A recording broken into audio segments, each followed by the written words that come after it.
Bom dia, boa tarde, boa noite, boa madrugada. Vamos que é a nossa prova número 2 agora, né? Parte 3 e 4, a segunda metade do curso, nesse caso aqui, né? Essas revisões.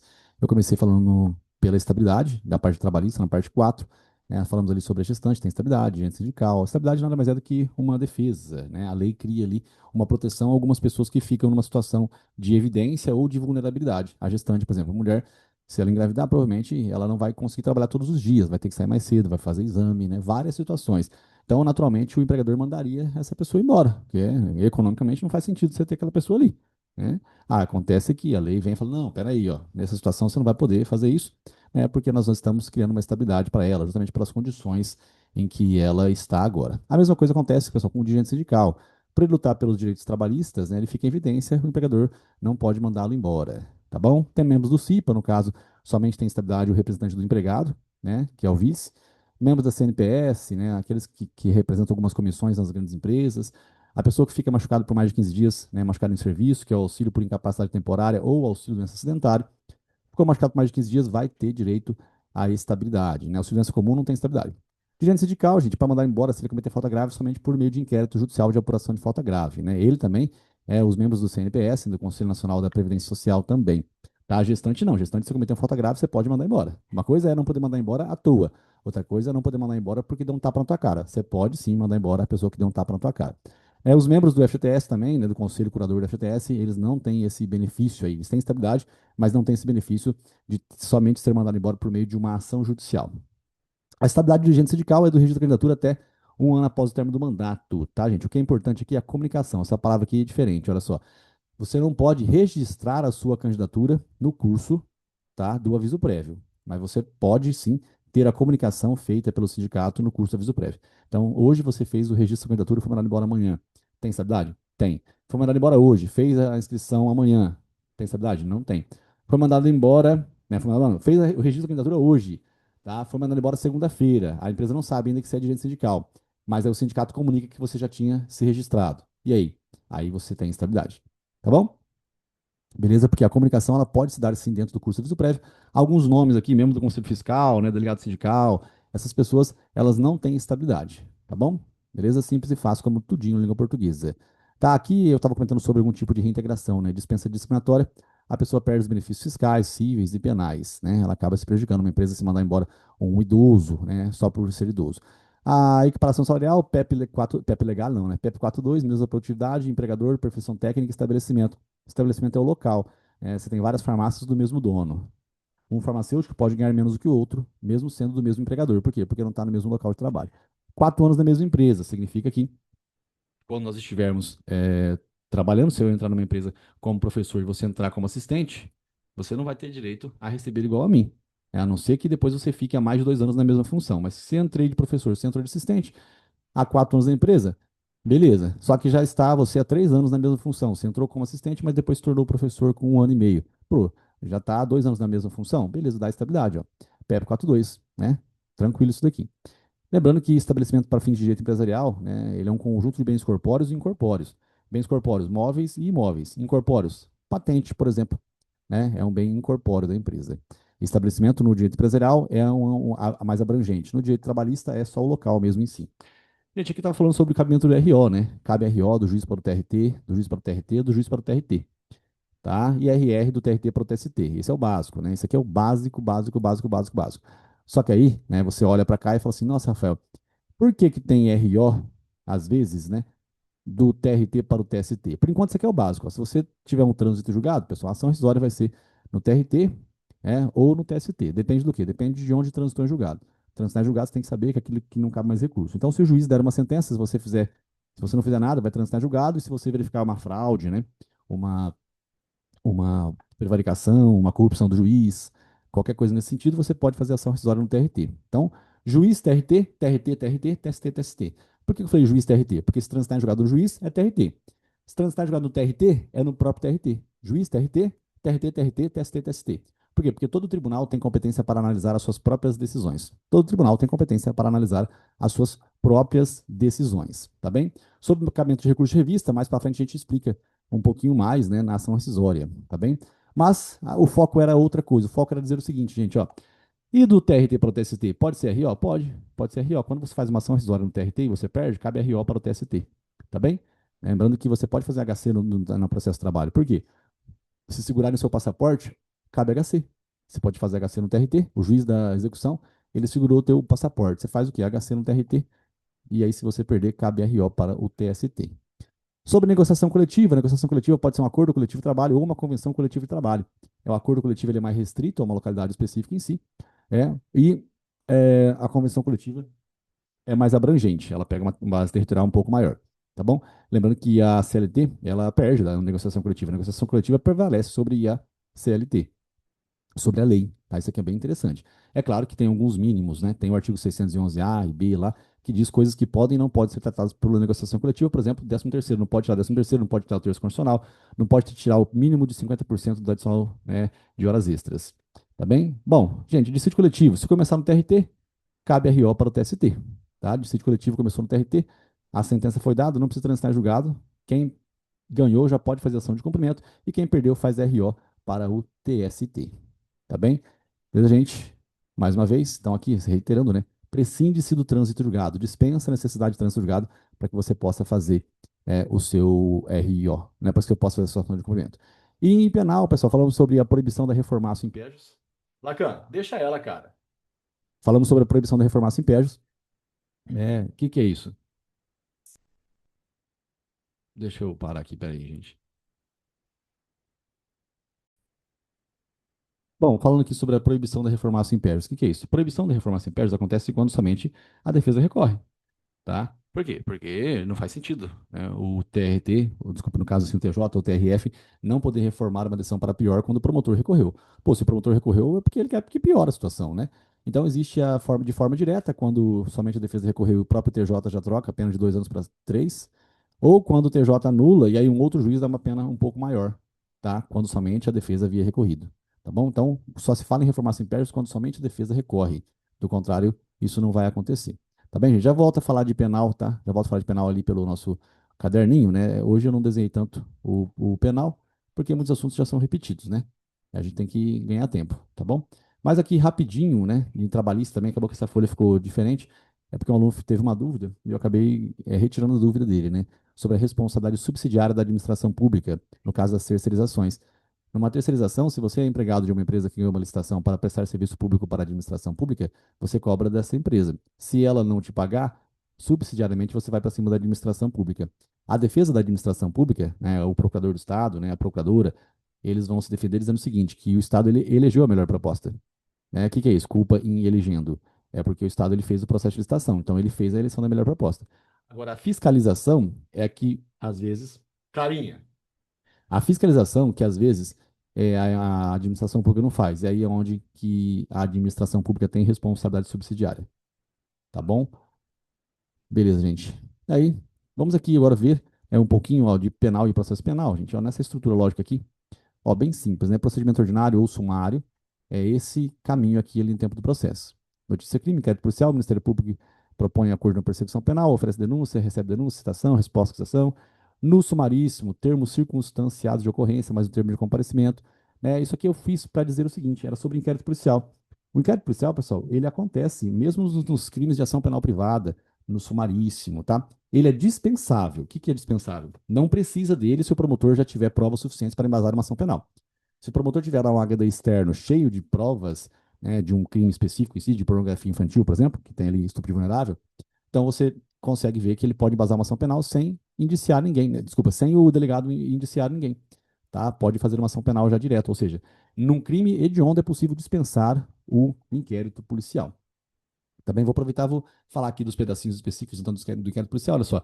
Inquérito policial, gente, diferente de termos circunstanciados de ocorrência, né? O termo TSO é uma coisa mais rápida. Imagina que a pessoa foi pega usando droga, aí ela é levada à delegacia, assina o termo circunstanciado de ocorrência para depois estar presente numa audiência preliminar, para ser ali admoestado verbalmente pelo promotor de justiça.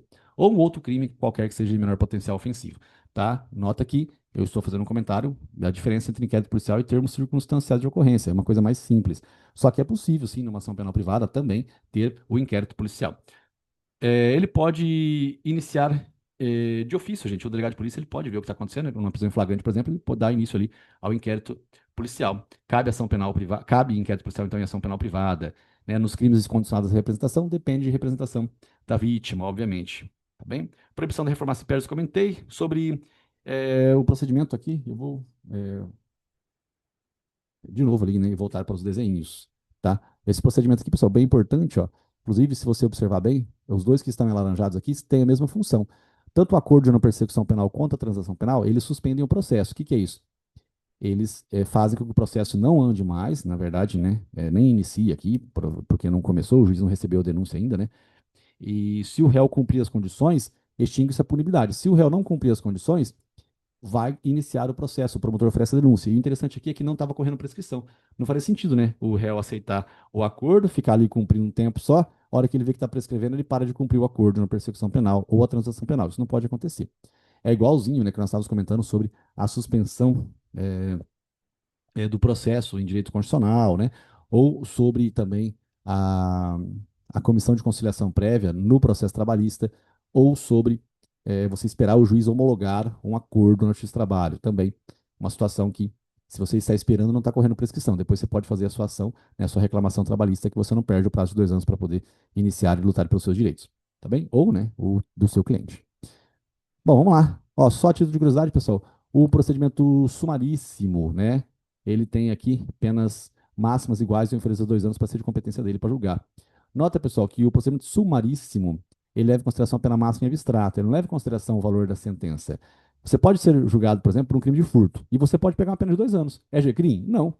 Porque a pena é de 1 a 4, é o preceito secundário, é a pena prevista pelo legislador. O preceito primário é o crime, o preceito secundário é a pena.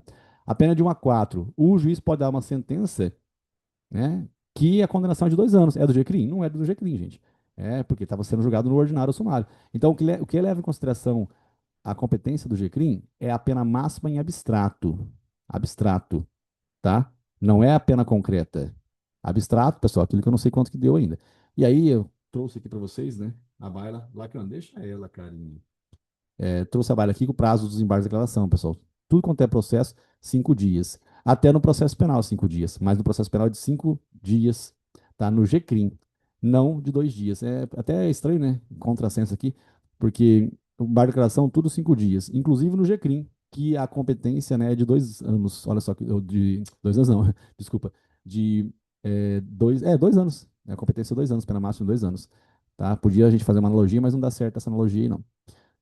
Bom, então eu falei aqui sobre o penal, eu vou ler aqui no meu caderno o que ficou faltando eu comentar. Gente, eu não falei, por exemplo, do princípio da confiança, né? O que que é isso? Você acredita, né, que você pode passar o sinal verde. Por quê? Porque as pessoas têm que respeitar as lógicas do Estado. Então, se você passar no sinal verde e você atropelar alguém, você não vai responder por homicídio culposo nem por lesão corporal culposa, tá? Por quê? Por que não? Porque é basicão ali, né? Você estava respeitando as normas do Estado. Sobre o crime formal e o crime material, gente, o crime formal é aquele crime que não precisa de resultado naturalístico, ele não precisa chegar realmente às vias de fato. É o simples fato de você xingar alguém já consuma o crime, né, em si, tá bom? Inclusive o crime de extorsão mediante sequestro, né? Peguei a pessoa, sequestrei alguém, beleza, já o sequestro ele aconteceu, mas é um crime ali que tem dois bens jurídicos sendo protegidos e no final você acaba não precisando receber o dinheiro, né, do sequestro. Por quê? Porque é um crime formal, você já está condenado. Enfim, peguei a vítima, coloquei no porta-malas. Mesmo se eu ligar, né, mesmo sem receber, eu já estou condenado pelo crime de extorsão. Sobre as concausas absolutamente independentes, as concausas, elas são sempre responsabilizadas por tentativa. Você, o que que é uma concausa absolutamente independente? É quando você quer até matar o Asdrubal, mas você coloca veneno para ele beber, só que ele dá um tiro na própria cabeça. Ele nem sabia que tinha veneno na bebida dele. E ele se mata. Olha só, você tentou matá-lo, ele estava vivo ainda, não estava morto, porque se tivesse morto já era crime impossível. Ele tentou matá-lo, você tentou matá-lo, só que ele morreu por conta de um tiro que ele deu na própria cabeça. Olha, você tentou, tentativa. Mas a causa efetiva da morte não teve nada a ver com o veneno que você colocou para ele beber. Uma com causa absolutamente independente. Tá bem, gente? Elas sempre são responsabilizadas por tentativa. Certo? Funcionário público, gente, sobre as elementares se comunicam, né? Eu já falei várias vezes sobre isso aqui. As elementares são as palavras que compõem o delito em si. Então, se você fizer algo com consciência de que você está fazendo aquilo que está escrito ali, ou com alguém que está fazendo aquilo ali, então você vai ser responsabilizado por aquele mesmo crime. Se você ajudar um servidor público a tirar coisas da administração pública, computadores, ele fala que está pegando 20 computadores ali, tá fácil. Ele te dá dois. Você responde por furto ou peculato? Ah, Rafael, se eu souber que é servidor público, é peculato. Se eu não souber, é furto, exatamente. Ele responde por peculato e você por furto, se você não souber que ele era funcionário público.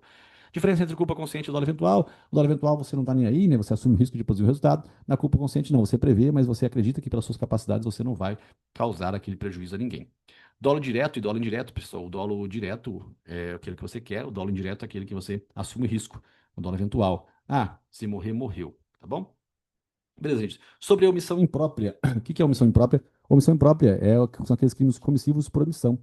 Tá bem? É a situação de você ser responsável por algo. Você é o plantão do SUS, está no plantão do SUS e você vai embora antes do seu horário. Se você fizer isso, o que que vai acontecer? Se você for embora antes do seu horário e você viu que alguém chegou ali machucado e você podia ter atendido, né, você vai responder por dolo eventual, né? Você vai responder por homicídio, pela omissão imprópria, olha só. Nem foi você que causou o acidente naquela pessoa, você só era o médico que ia embora às 6 horas, você resolveu ir embora 15 para 6. E você viu alguém chegar lá numa ambulância, né, de emergência. Você vai responder por homicídio doloso, tá, pessoal? Dolo eventual. Tá bom? Isso é porque omissão imprópria. É a mesma coisa naquele caso, né, do salva-vidas, que olha para uma situação e olhando para aquela situação em si, acaba não ajudando a pessoa que está morrendo afogada. Tá bem? Por ingerência, gente, por ingerência é quando você cria o risco, tá bom? E erro do tipo essencial é quando você realmente não sabe o que você está fazendo com a sua consciência especificamente em si, tá bem? Erro do tipo essencial. Ah, eu não sei, né? Eu não sabia que a pessoa ela tinha menos de 14 anos. No conteúdo de direito empresarial, pessoal, nós vimos ali o direito, né, de patente, né? Você patentear algo é você registrar aquilo que você inventou, aquilo que você melhorou, aquilo que você só criou ali uma forma mais bela ou uma marca específica em si. A invenção, modelo de utilidade, desenho industrial e a marca. Tá? A invenção é a criação de algo novo. A pessoa que criou o ferro a vapor. Modelo de utilidade é a pessoa que melhorou, né, o ferro a vapor, aquele que não é mais tão perigoso, né? Aquele que enfim, o ferro de passar roupa, ferro a vapor, né? Então, melhor dizendo, o cara que inventou o ferro de passar roupa, o cara que inventou o ferro a vapor, tá? E aí depois o desenho industrial ficou mais bonitinho, portátil e tal, né? Certo? E aí, né, a marca você sabe, né? Nike, por exemplo, é uma marca. A licença compulsória nada mais é do que o Estado, ele vê aquilo que você fez, se você não tiver capacidade, né, de industrializar, né, aquilo que é realmente relevante para o bem comum, o Estado ele vai pegar para ele, né, e vai passar para alguém, vai dar essa licença, né, para alguém de forma obrigatória, né, você vai perder esse direito aí, tá bom? Aí a pessoa que vai cuidar daquilo, tá bom? Imagina um medicamento, por exemplo, alguém inventou um medicamento específico, né, patenteou, mas não dá conta de industrializar aquilo. Aí o Estado acaba pegando aquilo para si, né? Essa licença é a licença compulsória, tá bom? A gente depois falei sobre título de crédito, reiterei aqui sobre a letra de câmbio, né? Eu expliquei, né? Disse que emitente é quem saca o título, que no caso é o sacador, o primeiro beneficiário é o credor, tá? Mas o primeiro beneficiário ele pode passar para frente também, né? Aí eu dei exemplo de letra de câmbio. Letra de câmbio é o Rafa, ele é credor do Heitor. O Heitor deve R$ 1.000 pro Rafa. Só que o Admilson é credor do Rafa. O Rafa deve R$ 1.000 para o Admilson. Quando o Admilson vem cobrar o Rafa fala o seguinte, o Heitor, o Rafa fala o seguinte, ô Admilson, eu vou te escrever um papel aqui o cara que você pode cobrar. Vai lá nele que ele te paga, tá? Que é o Heitor. Pronto, o Rafa fez uma letra de câmbio, entregou para o Admilson vai até o Heitor e fala assim, Heitor, você aceita pagar isso? Pronto, a palavra aceite, isso aí, ó, simplesinho para você interpretar a questão. Esse é o aceite. Tá bem simples e fácil, como tudinho na língua portuguesa. Tá bom, gente? Certo? Então, assim a gente pensa também, né? Existe aceite parcial, Rafael? Sim, existe aceite parcial. O aceite parcial é o cara que, o Heitor ali, ele aceitou pagar somente parte da dívida. Às vezes ele não aceita pagar tudo, tá? Então, o aceite parcial é possível, assim como o aval parcial também é possível. Mas lembrando que endosso parcial não é possível. Por quê? Porque o endosso, pessoal, é passar um título de crédito para frente, né? Cadeia cambiária é realmente as pessoas que se envolvem, né, com os atos em si, como, por exemplo, o endossante, o endossatário, o endossante é quem passa, o endossatário quem recebe, o avalista, aquele cara que garante uma dívida, se o principal não pagar, o outro paga, né? Então, existe toda uma cadeia cambiária. E quando você transfere o título, você está transferindo o título por inteiro, não somente parte dele, né?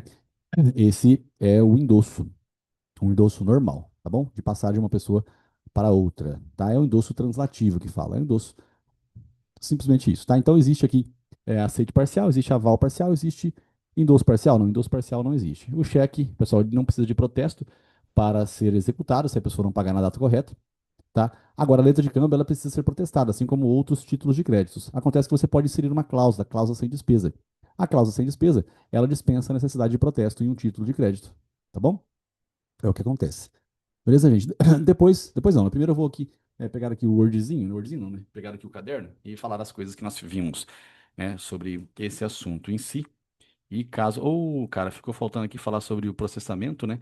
A aprovação do plano de recuperação judicial, né? Existe, então, o processo sendo instaurado, né, para poder a recuperação judicial acontecer. Aí se aprova o plano, o juiz nomeia um administrador judicial. Depois que se inicia o plano, tá em regra, na recuperação judicial, os administradores se mantêm no cargo, tá bem? Enfim, e eu acabei esquecendo de comentar sobre isso aí, mas é uma matéria que fala bastante também de processo de trabalho, pessoal. É um pedacinho que a gente vai aprender que a fase de conhecimento trabalhista, ela não vai ser suspensa por conta de ter iniciado uma recuperação judicial, tá? Por quê? Porque não faz sentido, né? A recuperação judicial ou o processo de falência, ele trabalha com dívidas concretas. Enquanto uma reclamação trabalhista está rolando na fase de conhecimento, eu não tenho valor. Se eu não tenho valor, não tem por que eu suspender, o processo em si, mas a execução se suspende. Só não suspende a execução tributária, tá? Então esse pedacinho eu acabei não comentando com vocês, tá? Temos os bens que se relacionam, né, com o plano de recuperação ou não, mas eu vou comentar isso amanhã de novo, né, na aula extensiva, tá bem? Mas, né, ouvimos falar aqui. Sobre letra de câmbio, então, é pagável a apresentação, então quando o cara chegar com a letra de câmbio até você, você aceita se paga ou não, né? É à vista o pagamento, tá bom? Abrir a mão da necessidade de protesto é aquela logística, né, da cláusula sem despesa, tá bom? Cláusula sem despesa é dispensar a necessidade de protesto. Cláusula não à ordem é impedir o novo endosso, tá bem? Cláusula na ordem é ou cláusula de proibição de novo endosso. É importante decorar essas expressões em si, pessoal. É possível uma cláusula ali, né, também específica em si, esse pedacinho aqui da cláusulas sobre juros. Vamos lá, sobre ação preferencial. Eu também não falei sobre ação preferencial ontem. A ação preferencial, ela é aquele caso, né, em que você vai comprar uma ação de uma empresa, você tem algumas ações específicas, né, e aí você acaba tirando, perdendo, né, ou por si mesmo escolhendo deixar de ter um direito, mas acaba conseguindo uma vantagem, tá? Você simplesmente deixa de ter o direito de ser votado ou o direito de voto e acaba tendo uma vantagem. Vantagem, por exemplo, de receber dividendos fixos, ou reembolso de capitais. Então, imagina que você comprou ações específicas, você não quer mais trabalhar na administração daquela empresa. Imagina uma grande família muito rica e um cara, ele não quer mais mexer com processos, né, de compra, venda, ele não quer mais administrar nada, não quer mais brigar com a família.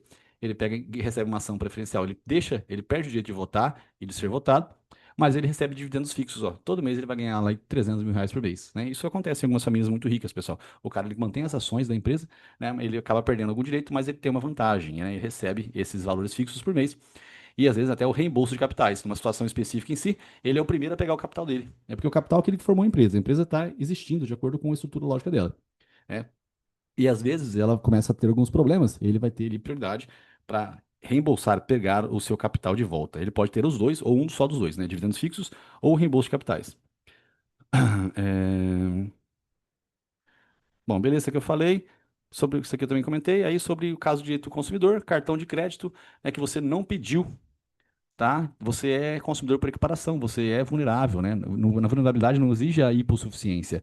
Basta, né, a logística complicada, né, das informações. É só você pensar no TikTok, no Instagram, quais são os termos lá que você assina, que você lê todos eles. Muito difícil você ler, concorda?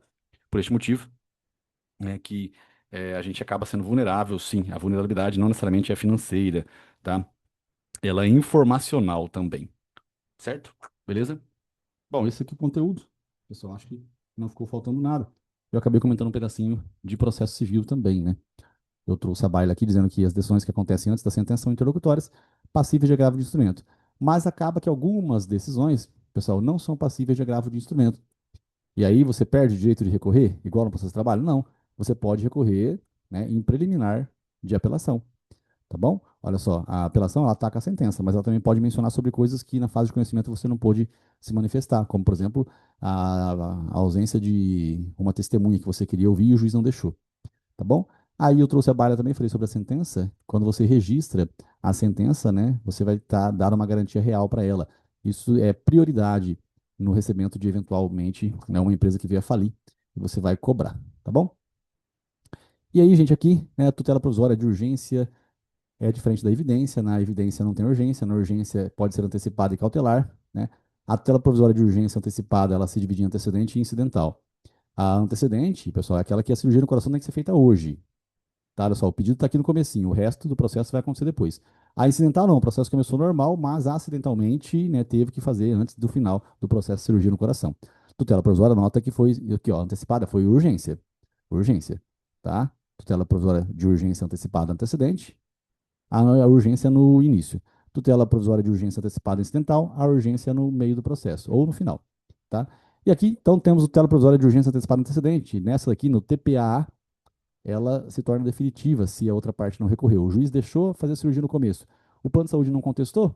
O juiz, né, não contestou, não recorreu, né, então o juiz vai falar assim, quer saber? É definitivo isso aqui. Já deixa, né, de julgar o caso. Porque essa decisão aqui da tutela provisória antecipada antecedente no comecinho, gente, ela é passível de agravo de instrumento, né? Porque é uma decisão interlocutória. Você acabou de ver aqui, ó, o curso do processo, ele existe, né? E aqui pode ser que o juiz ele dê no comecinho do processo aqui uma tutela provisória antecipada antecedente. Se a parte não fez agravo de instrumento, porque é cabível agravo de instrumento, aí o juiz deixa aquilo ser uma decisão definitiva. Tá bem? Beleza, gente? Vamos que vamos, né? Vendo 10 vezes a mesma coisa, fica fácil. Vamos lá, foco, força e fé, pessoal.